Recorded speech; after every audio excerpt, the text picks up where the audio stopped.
It. Hi friends, ಹೆಂಗಿದ್ದೀರಾ? ಚೆನ್ನಾಗಿದ್ದೀರಾ? ಇವತ್ತು ನಾನು ಇದನ್ನೇ ತೋರಿಸ್ತೀನಿ. ಹಾಯ್ ಫ್ರೆಂಡ್ಸ್, ಇವತ್ತು ನಾವಿಬ್ಬರು ನಿಮಗೆ ಇದನ್ನು ತೋರಿಸ್ತೀವಿ. ಇದು ಬಂದುಬಿಟ್ಟು ಮೇಕಪ್ ಸೆಟ್ ಅಂತ. ಆಮೇಲೆ ಇದನ್ನು ಹೆಂಗೆ ಯೂಸ್ ಮಾಡೋದು ಅಂತ ನಮ್ಮ ತಂಗಿ ಹೇಳ್ತಾಳೆ.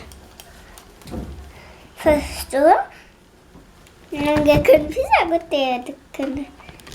ಫಸ್ಟ್ ಫ್ರೆಂಡ್ಸ್, ನಾವು ಈ ಕಡೆ ಸೈಡ್ ಹಿಂಗಿರುತ್ತೆ ಫ್ರೆಂಡ್ಸ್, ಅದನ್ನು ಹಿಂಗೆ ಓಪನ್ ಮಾಡಿದ್ರೆ ನಮಗೆ ಈ ಥರ ಕಲರ್ಸ್ ಎಲ್ಲ ಬರುತ್ತೆ. ನೀಟಾಗಿ ನೋಡ್ತಿದ್ದೀರಾ? ಈ ಥರ ತುಂಬ ಕಲರ್ಸ್ ಎಲ್ಲ ಬಂದಿರುತ್ತೆ. ಆಮೇಲೆ ಇಲ್ಲಿ ನೋಡಿದ್ರೆ ಮಿರರ್, ಇಲ್ಲೆಲ್ಲ ಈ ಕಾಂಪ್ಯಾಕ್ಟ್ ಎಲ್ಲ ಬಂದಿರುತ್ತೆ. ನೆಕ್ಸ್ಟ್ ನೋಡಿದ್ರೆ ಇದು ಹಿಂಗಿರುತ್ತೆ. ನೆಕ್ಸ್ಟ್ ಇಲ್ಲ ಅನ್ಕೊತೀರಾ, ಆದರೆ ಇದೆ ನೋಡಿ. ನೆಕ್ಸ್ಟು ಇದೆ ಅನ್ಕೋಬೇಡಿ, ಇದೆ.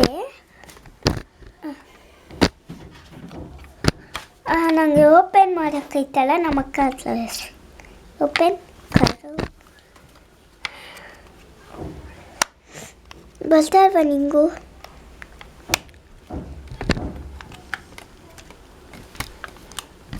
ನೋಡಿ ಫ್ರೆಂಡ್ಸ್, ಇಲ್ಲಿ ಇದು ಪೌಡರ್ ಅದು ತೋರಿಸ್ತಾರೆ ನಮ್ಮಕ್ಕ. ಅದನ್ನು ಹಿಂಗೆ ಸ್ಪ್ರೆಡ್ ಮಾಡಿ ಹಾಕ್ಕೊಡೋದು. ಇದು ಲಿಪ್ಸ್ಟಿಕ್ಕು, ಇದು 4 ಲಿಪ್ಸ್ಟಿಕ್ಕೆ ಅದನ್ನು ಹಾಕೋಬೋದು. ನೆಕ್ಸ್ಟು ಇದು ಬ್ರಷ್ಷು, ಇದರಿಂದ ಅದು ನಮ್ಮ ಅಕ್ಕ ಕಲರ್ಸ್ ತೋರಿಸ್ಲಲ್ಲ, ಫಸ್ಟಲ್ಲಿ ಇದೆಯಲ್ಲ ಫ್ರೆಂಡ್ಸ್, ಅದೇ. ಫಸ್ಟಲ್ಲಿ ಇದೆಯಲ್ಲ, ಅದೇ ಹಿಂಗೆ ಹಾಕೊಂಡು ಕಣ್ಣಿಗೆ ಹಾಕೋಬೋದು ಫ್ರೆಂಡ್ಸ್. ಅಷ್ಟೇ ಫ್ರೆಂಡ್ಸ್. ಇವತ್ತು ಇಸ್ಕ್ಯೂ ಆಲ್.